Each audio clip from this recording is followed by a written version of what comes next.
chemistry jobs for next fall. Those have been posted. They're on the major site of Blackboard, and then there are the application and the list of positions. You can pick out outside the document window, or you can pick out at the main office. That is due. Somebody tell me when it's due. Next Thursday? Wednesday. Wednesday? Okay. The 30th. 30th. So that is for next fall. Next year we're not going to be able to learn you in the spring. So we won't have to fill it out. Okay, so we didn't get to watch the other movie, so I just want to go ahead and It's gonna be freaking me out. It's Oh, short. video. And there's no sound on We this still one. have a month.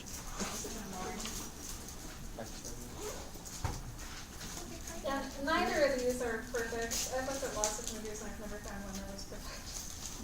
Oh. On YouTube. I'm wasting my time on YouTube. Is there sound?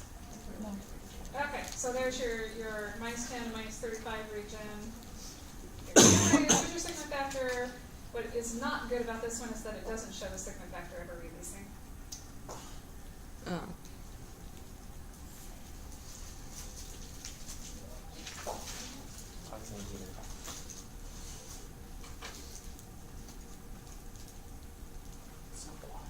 Oh, maybe it did show it, but that's kind of weird.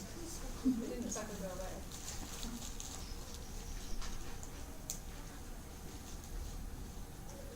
Okay, so there comes our building our transcript.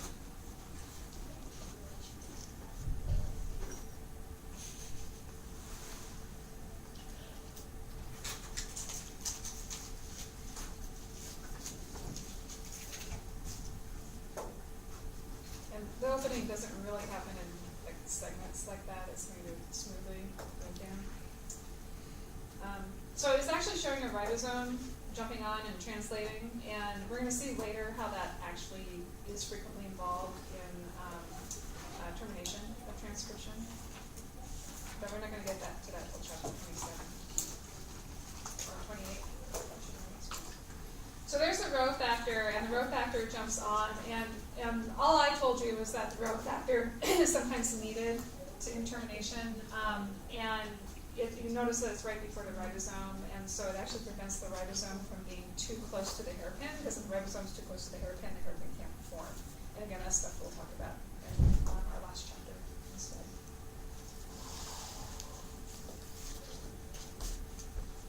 And there it is. Yeah. All right, so eukaryotic transcriptions that we're doing today.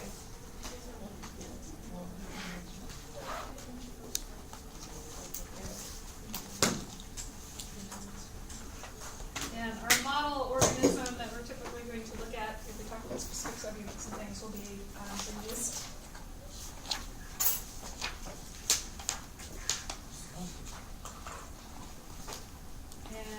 And first thing you need to know is that eukaryotic transcription has multiple RNA polymerases.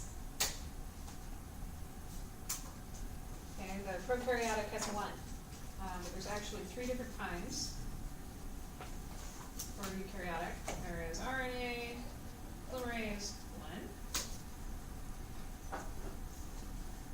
And this is specifically for transcription of ribosomal RNA.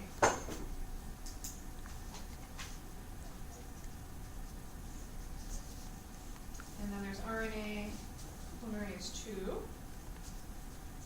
That is specifically for transcription of messenger RNA. And so that's the one that we're actually going to spend time talking about.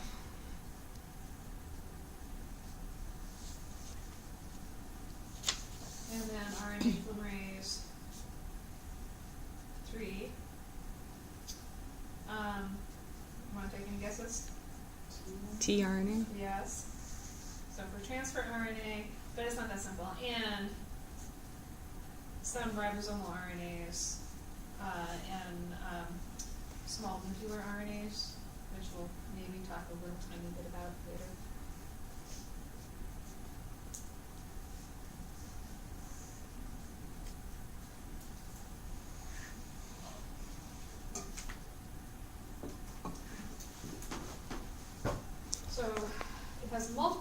polymerases. And then all the control machinery is going to be much more complex than what you see in prokaryotes. So yeah, prokaryotes has polymerase and a sigma factor, and that's it. With eukaryotic transcription, what you need to initiate transcription is ginormous, if that's a word.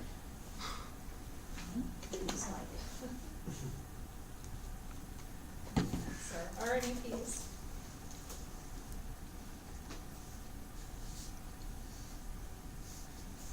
We have many more subunits.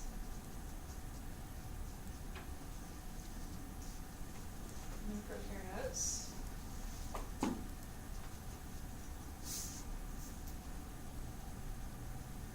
And in yeast is about 600 kilodaltons, just the polymerase is 600 kilodaltons.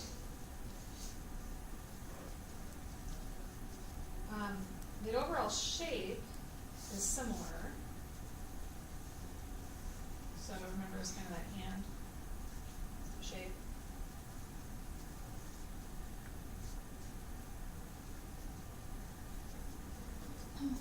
But the control machinery is much more complex.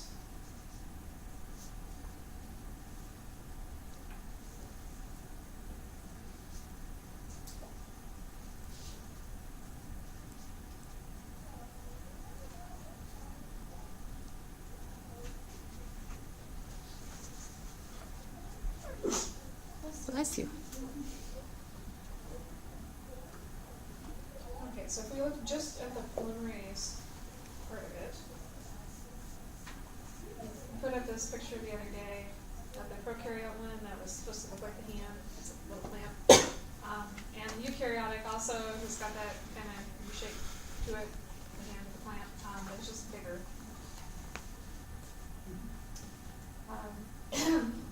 I didn't show this last time. Again, polymerase structures and function is going to be very similar between the two.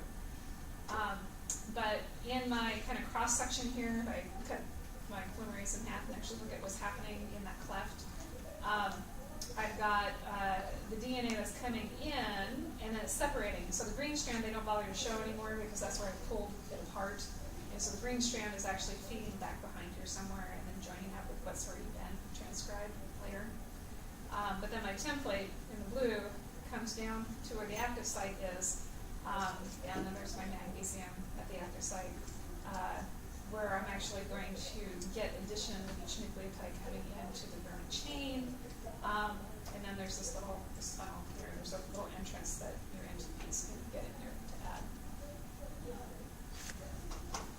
Dr. O, on this picture, I think I got confused because with the blue and the green, the upstream DNA, would they still be able to base pair? They come back together. So remember, the polymerase pulls apart 11 base pairs, and then it kind of binds to and pulls apart 11 base pairs. And so that's where you've made that transcription bubble. But yes, there's still hydrogen bonding up here. There's still hydrogen bonding down there, upstream and downstream. They're only pulled apart at the site of the ribosome, or sorry, polymerase.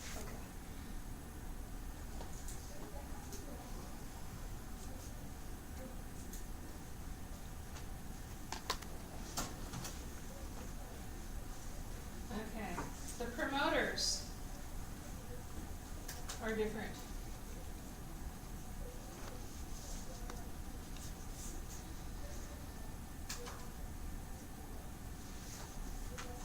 So these are not recognized by sigma factor like in prokaryotes.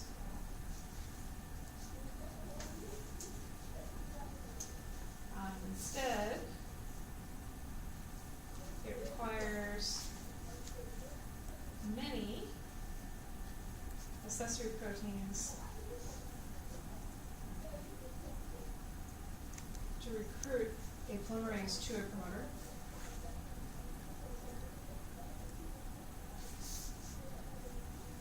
And initiate transcription.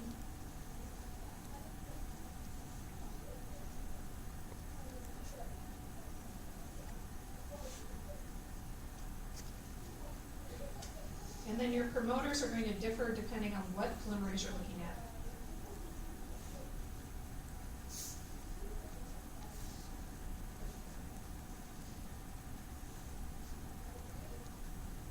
Okay, so you've got your RNA polymerase 1, 2, and 3, and the promoters are not the same, they differ for each one.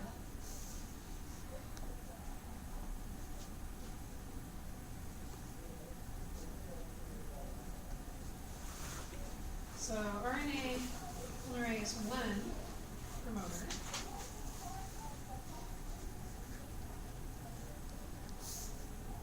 this has a core element at -31 to +6. And this is relative to the initiation site, which is the +1 position.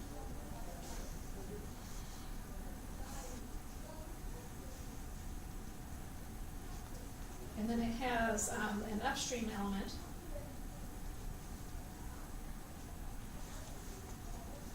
that is somewhere 187 to 107, -107.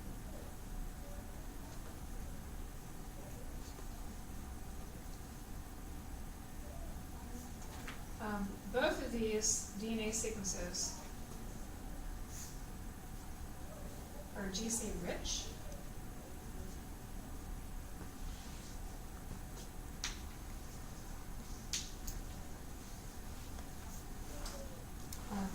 And because this is two regions that kind of compose the promoter, this is called a bipartite promoter.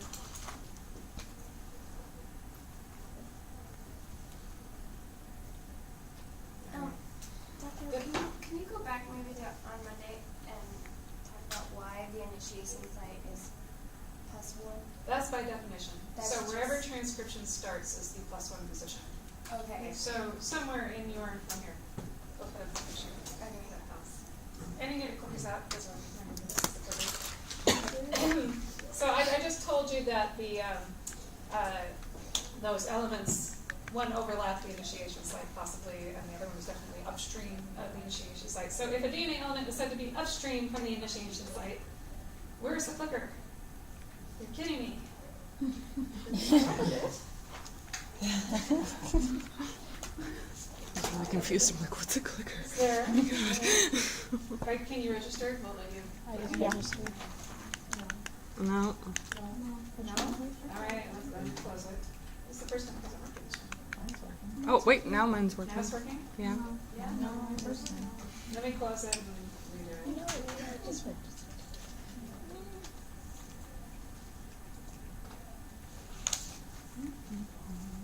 Wait, is it DD or AB? Okay, it is AB. Yeah. Oh, wait.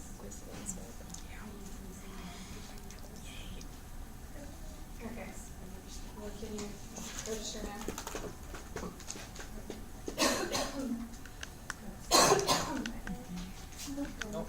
No, You should start. It's not going. Well, no, I have started it, but can you register your? Oh, Yes. yeah. Okay. Oh, yeah. Thank you. All right. Now I will start it. Okay. So upstream, which one is upstream UV?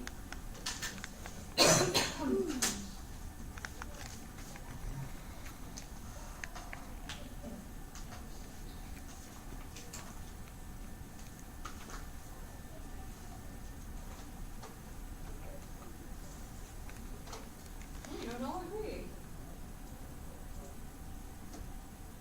Okay. Upstream is going to be before. So upstream happens before, and downstream happens after. And the relative orientation can change depending on which strand is your sense strand, which strand is your anti-sense strand. So this is all speaking in terms of the sense strand. And usually we put the sense strand on top, but it isn't always. And sometimes depending on the gene, what is sensed and what is anti-sense can actually switch. between the two. So for one gene, it's one strand that is the sense strand. For another gene, it has to be the other strand that is the sense strand. So you always have to know, it always has to be defined for you, which is sense and which is antisense. But looking at the sense strand, where transcription starts, so the very first base added to your messenger RNA is going to be the +1 position, always. And then if you are upstream of that, then it's something before or 5'2", the initiation site, and if you're downstream, it's going to be something after or 3'2", the initiation site. Question?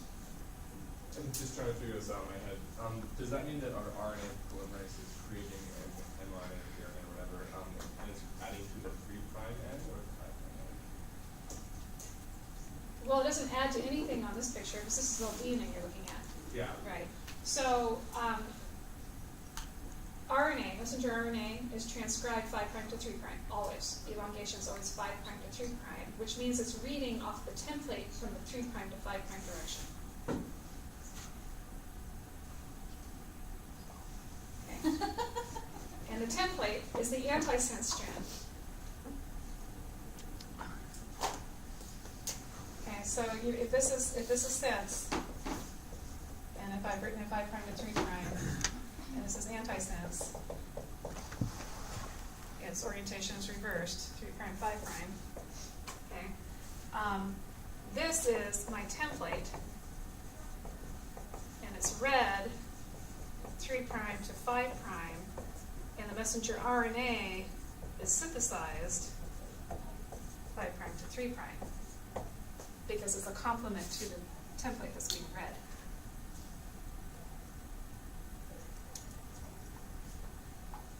Yeah, I know it's easy to turn around. But upstream is anything before that initiation step. Wait, so which answer is correct then? Sorry? So A is correct then? A is correct. A is circled, sorry. But wait, I then, didn't see that magically appear. then why is the template, you're saying now the template's anti, okay, now I'm confused. The initiation site is always defined position-wise on the sense strand. So the +1 position is numbered based on the sense strand. Mm-hmm. So when you're talking upstream and downstream, you're talking about the sense strand. Okay.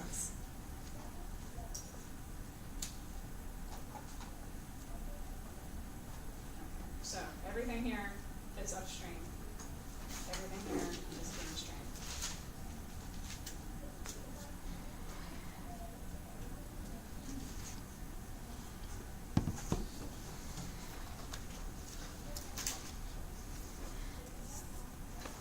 Okay. Like I said, we're not going to spend a whole lot of time talking about stuff other than what is going to make messenger RNA. So this is the one that you really need to know. So RNA polymerase II promoter.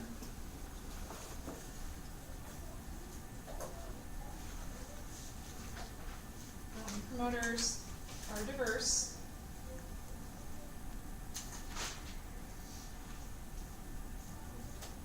Housekeeping genes.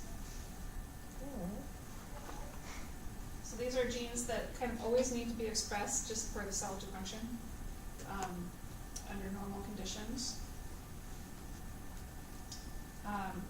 And if you're eukaryotic and if you're multicellular, so this doesn't really count for yeast necessarily, but housekeeping genes expressed in all tissues.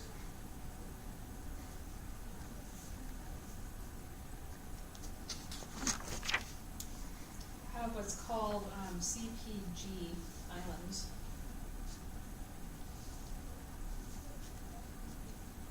And these are basically tracks of juicy, rich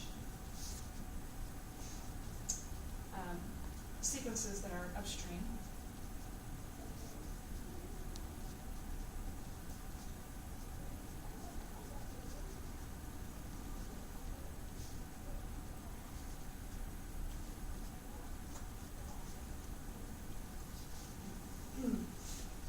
The P just represents the phosphodiesterol bond between them that link them together. Again, if you're multicellular, tissue-specific genes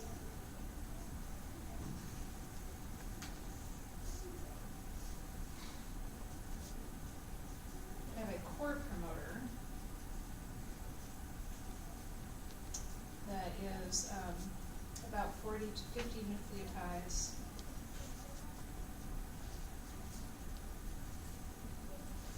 That overlaps the initiation site.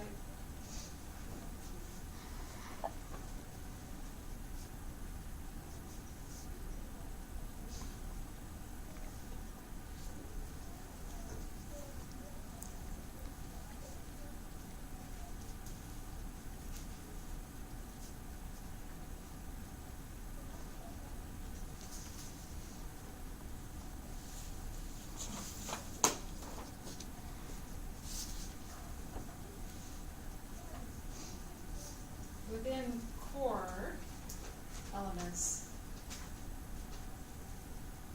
you're just gonna love this, there may be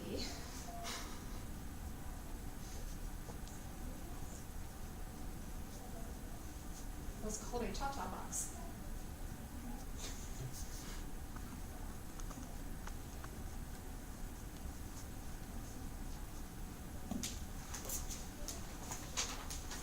Not all promoters have tatas. They don't. Yeah, I'm sorry. I get the peanut gallery giggling every. Don't laugh at my tatas. A lot of promoters have them. Not all promoters have them, and so it may be. This is like approximately 1/3 of promoters have a tata sequence.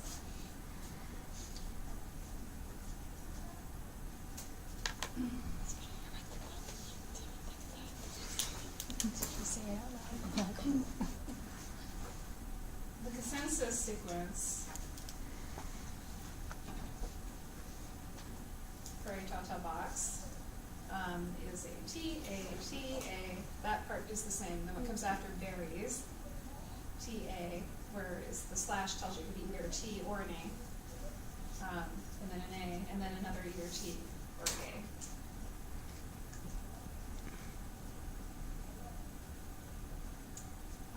And ta-ta boxes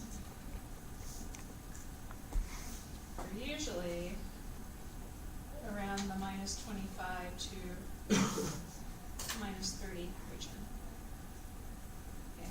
So the whole core element includes the ta-ta box and it includes the initiation start site.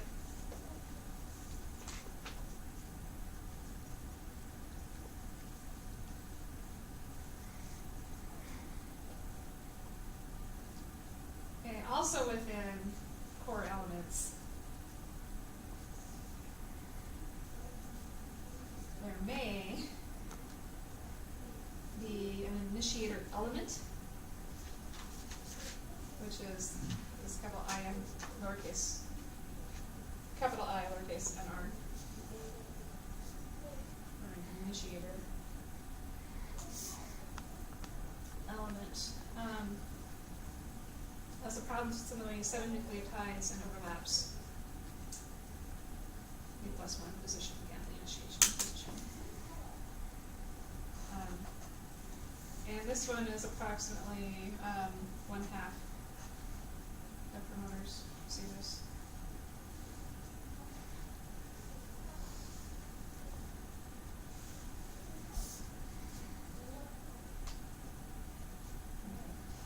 So, again, if it's a housekeeping gene, it's a gene that is just on all the time in all cells in order to just basally function, then you just see these kind of two elements where you've got these CG-rich regions. If it is a gene that's only turned on in certain instances, so again, if it's multicellular, that could be tissue-specific. If you're talking unicellular, then that could be something that is only turned on when there are certain environmental conditions that trigger it. Then you've got these promoters that usually contain a ta-ta box. And again, it's not consistent for every single promoter.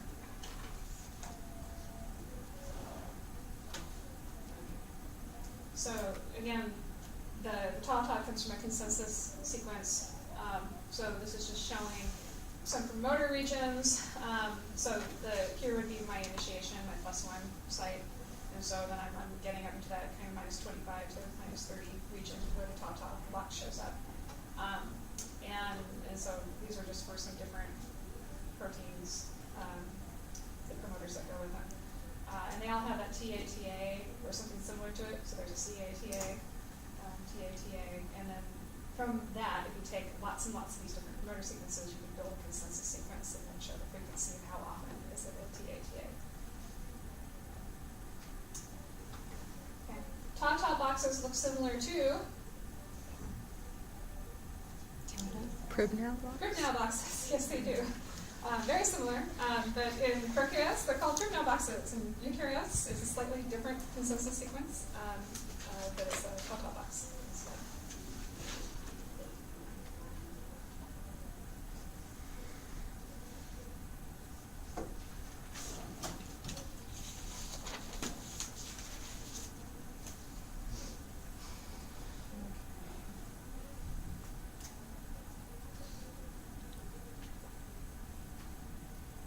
All right, and then at minus 50 to minus 110, there are often more promoter elements.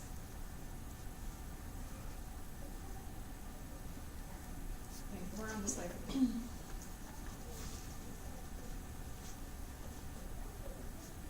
But these things are not needed for initiation necessarily of transcription. They just tend to regulate going up in transcription levels or going down in transcription levels. So it's not involved in initiation itself, just in regulating the amount.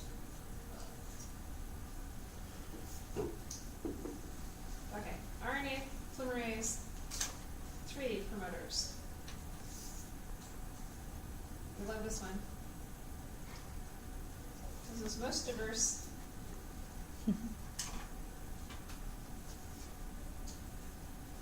Found to be from anywhere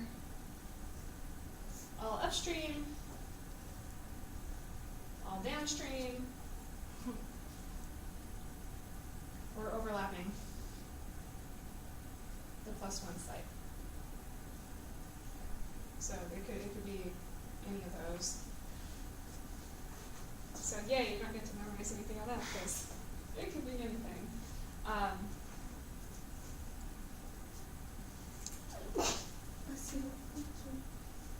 Okay, so those are the promoter regions. And again, so with our prokaryotes, we had our minus 10, minus 35, and we had our polymerase with a sigma vector. And that was enough to initiate transcription. And now, with our eukaryotes, our promoter is a little bit more complicated.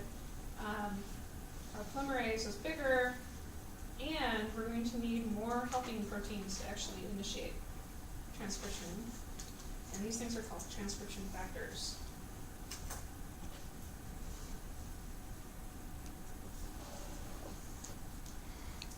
These are needed to perform the equivalent job. Can't see. Sorry.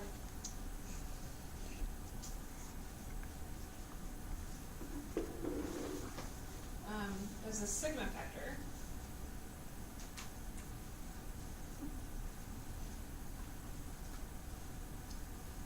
So they're going to bring the polymerase to a promoter.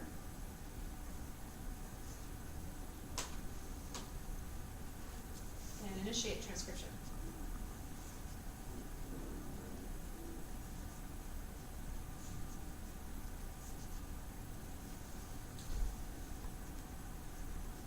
There are 6 general transcription factors.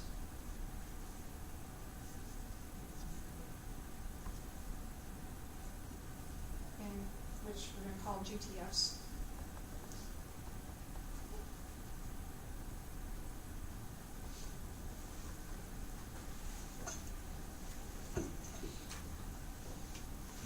And these are required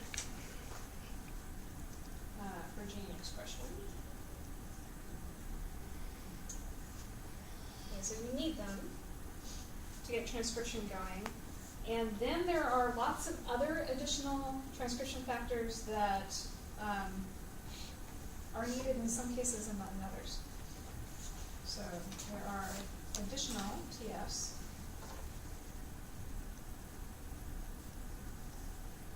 that may or may not be required.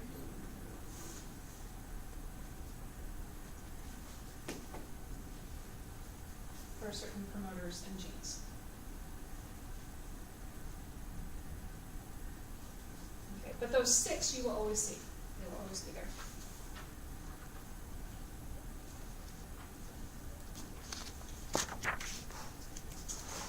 The additional TFs, these allow for more selectivity.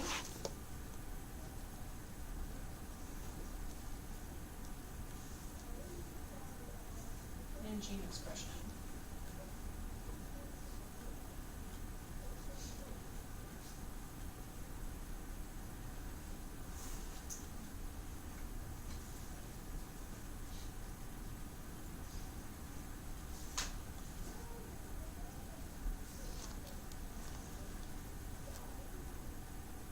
So your GTFs combine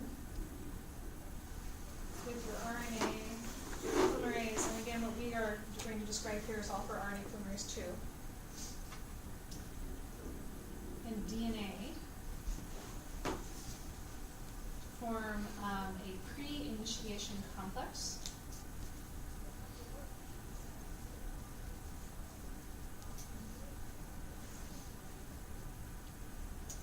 Which is PIC. Yeah. So just to get the timing right, it hasn't, so it's not at initiation, site positive 1. No, it's a Yeah. promoter. It's Okay. a promoter. But once you have formed your complex, the polymerase moves on to the initiation site. Okay, so this is all happening upstream. Yes. Okay.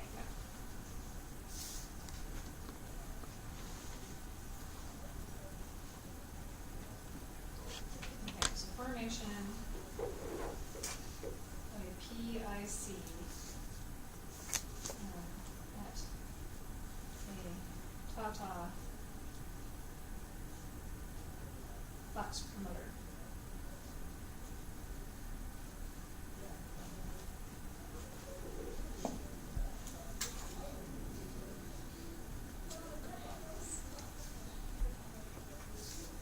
Okay, so what I'm doing is going to show an example that uses a TATA box promoter. Some of these elements are needed for all genes, all PICs that are formed. But this is going to be confusing later. We're going to talk about TATA binding proteins. But TATA binding proteins are needed to form PICs for all genes, whether or not there is a TATA box present. Okay, so we'll get to that. Okay, so we're going to do this in steps. So step 1. TATA binding protein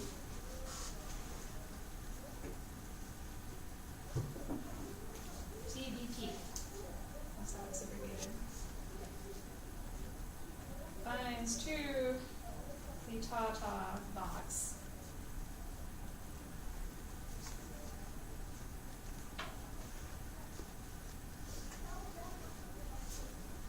Additional subunits are recruited, and these are called TAFs, which is a TATA binding protein associated factor.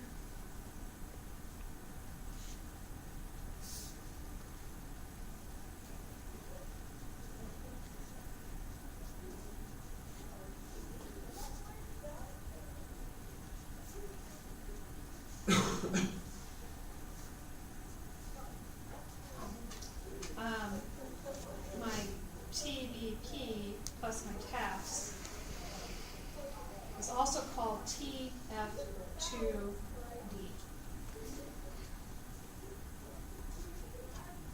Transcription factor number 2D, because there's a bunch of them. The 2 tells me it goes with RNA polymerase 2. and the D tells me that that was probably the fourth one they discovered when they were trying to name these things. So we have A's and B's and C's and D's and E's and F's. And as it turns out, not all of those letters are essential. They're not one of my 6 generals. So this is one of my 6 GTFs.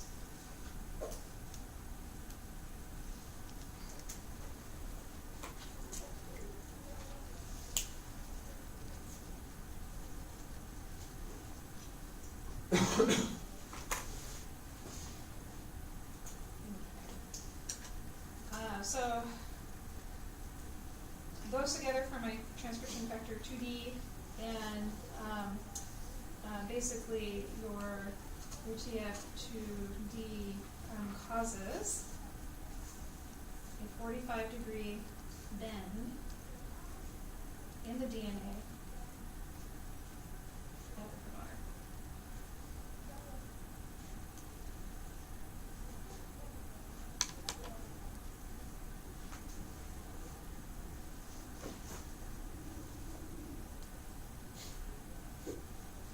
So then the second step is binding of transcription factor 2B and transcription factor 2A. So these are 2 more of my general transcription factors. 2B interacts with the DNA and with my TATA binding protein, and it determines the start site. So basically it identifies that +1. Is 2B and TF2, wait. So TF2D is a complex of TBP and all TAFs. And TAFs vary from one promoter to another, which TAFs you mean. The TF2D always includes the TATA binding protein, okay, and then some other proteins. But the 2B interacts explicitly with the TATA binding protein of the TF2D complex, and then the DNA as well. So 2B and 2A, those aren't TF2B?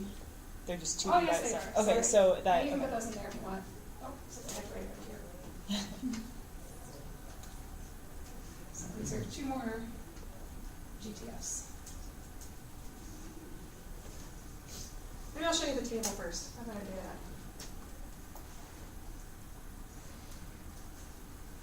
There's a table in your book. That lists them all. So, so 2D, 2A, 2B, 2E, 2F, and 2H. Those are the 6 general transcription factors. There's 6 of them. The 2B is composed of the TATA binding protein and then a bunch of TAFs. And like I said, these are probably the letters were probably assigned in the order they were discovered, which is why it doesn't make any sense. You would think that the first thing that you would need would be named TF2A, but it's not, because they didn't discover it in that order. They didn't know how it functioned. Or they had all these things they knew were part of it, but they didn't know what each one did. Which is also why there's no C here, because C is probably something that's not needed. It's not a general transcription factor, so it's something you might only find in other promoters. Okay, so this is a nice table because it lists all 6 of them for you, and it tells them what they do in each case. So we already have our TF2D assembled. We're bringing in our 2A and 2B. 2B is going to help figure out where that initiation site is. And then 2A we need to write in stabilizes binding TATA binding protein to DNA. So 2B comes in first, then 2A comes in.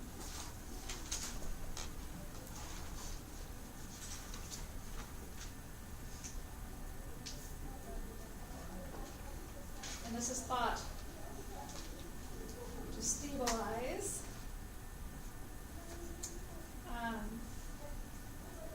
the binding of the TATA binding protein and confer a directionality.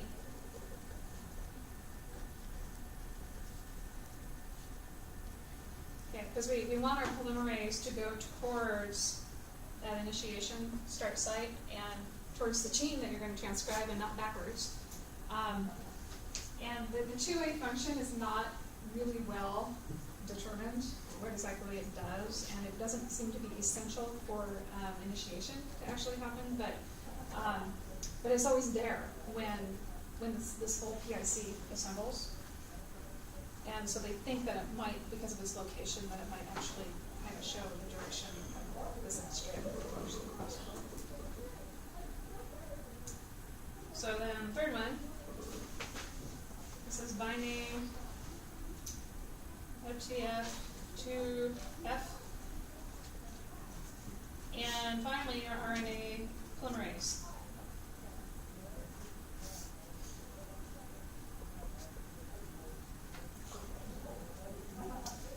And in this case, your 2F is involved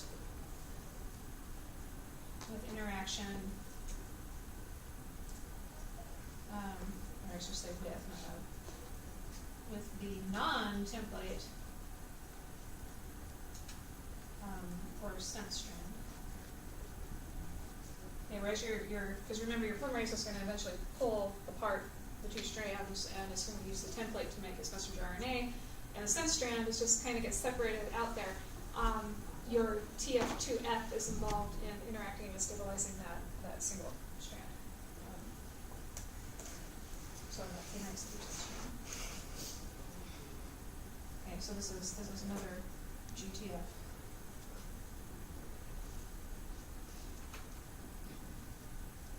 Okay, then we have binding of TF2E and TF2H. So those are two more GTFs.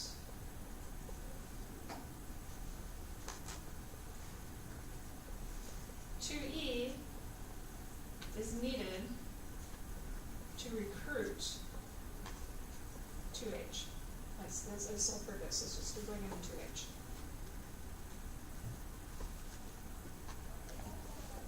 Okay. 2H helps to open the promoter region.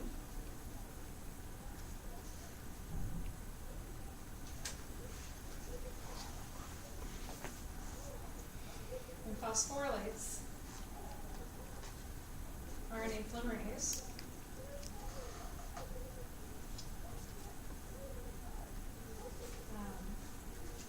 at serine, tyrosine, threonine, proline rich regions in the C-terminal domain.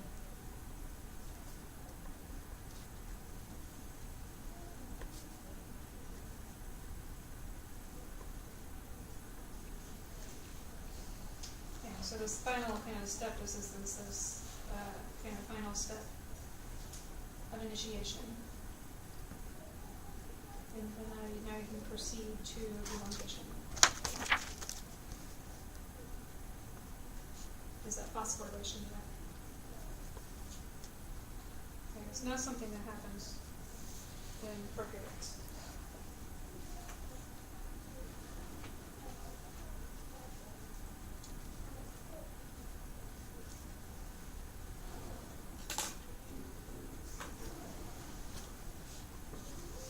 So those are my 6 general transcription factors that you need in the RNA polymerase to bind to a TATA promoter. And just so you know, this is really big. So the yeast PIC is approximately 32 subunits when everything is assembled and get all your tasks in there. And that is 1,633 kilodaltons. So we're up to megadaltons now, plus the 600 kilodaltons for just the RNA 2 polymerase. So it's really big.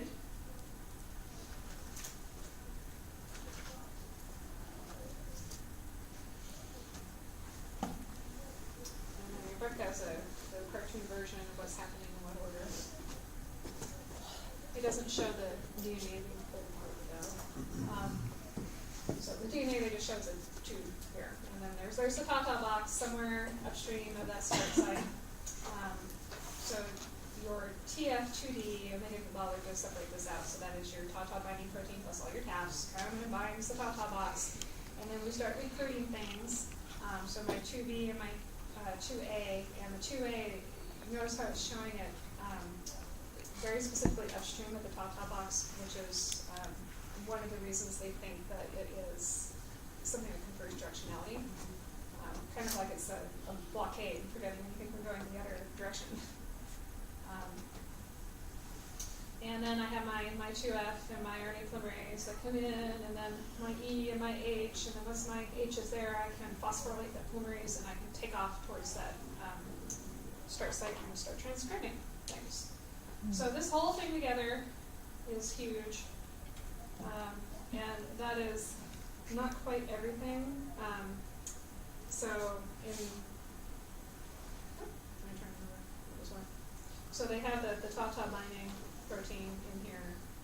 They have the 2B in here, and they have the RNA polymerase in here, where they have highlighted the part of the clamp of my polymerase in red.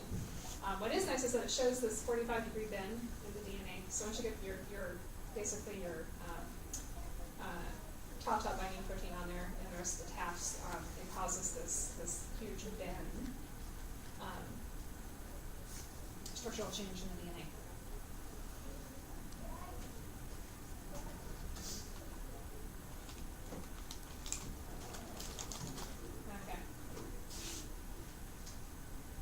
Okay. So not all promoters have Tatas. So there are Tata-less promoters.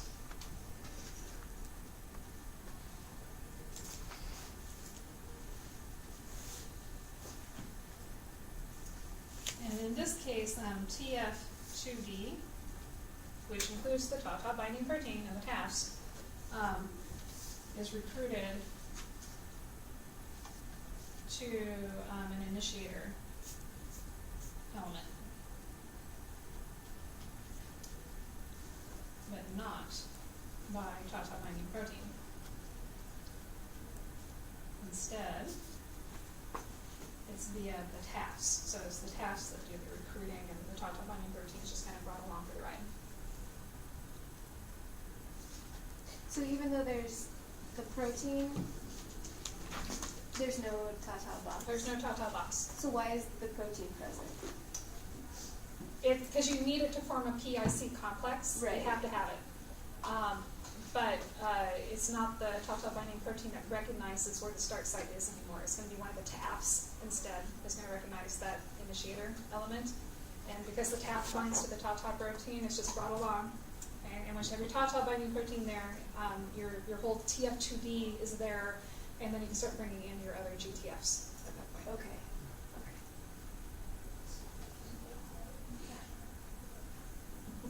You need like a model.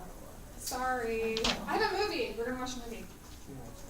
I've got 2 movies. And of course, none of them are perfect, because there's many who are perfect. You can make me a perfect movie. So,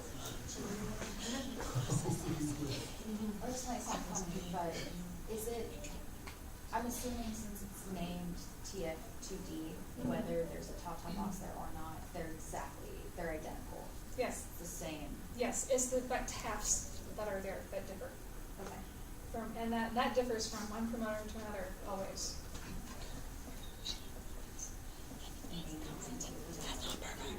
So Tata binding protein is required for all polymerases in eukaryotes to work.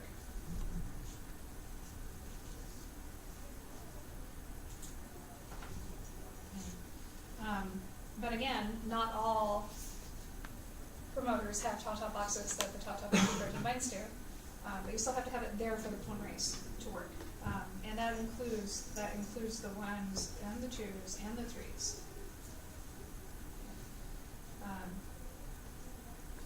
But but the GTFs and TAFs can vary between polymerases. And again, that's looking at 1 versus 2 versus 3. So the RNAP2s use those 6 general transcription factors. They need them. But the RNA polymerase 1 and the RNA polymerase 3 doesn't necessarily need all 6. And again, the TAFs vary. So for this, definitions are important. The process for a PIC formation at a top box is important. That's what I would test over if I were to ask questions. But I just want you to realize that this does vary. This is not the same for every single promoter in your body. The GTFs, for 1 and 3, do they require any that 2 doesn't? I don't know.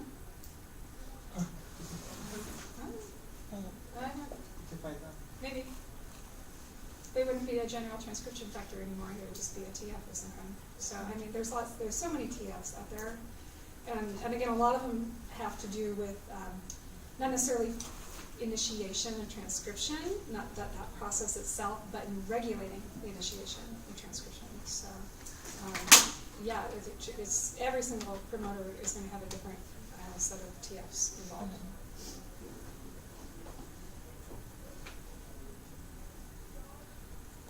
Okay, so before we do the movies, that was all initiation, right? Trying to get that PIC put together to initiate. And you have the same 3 steps. So step 1, the transcription. I'm out of time. Why don't you tell me I was out of time? There's initiation. Oh, I'm like way out of time. Where did I disappear? Video? Step 2, step 3. Okay, step 2 is elongation. Step 3 is termination. And I'm probably assuming, yeah, I'm going to show you a video. I'm just These gonna are all wait on steps those. of transcription, though? Sorry? These are all steps of transcription? Yes, steps of transcription. Same steps as prokaryotes. Initiation, elongation, termination. So the initiation process was much more complex than for prokaryotes. That PIC put together. Elongation is going to be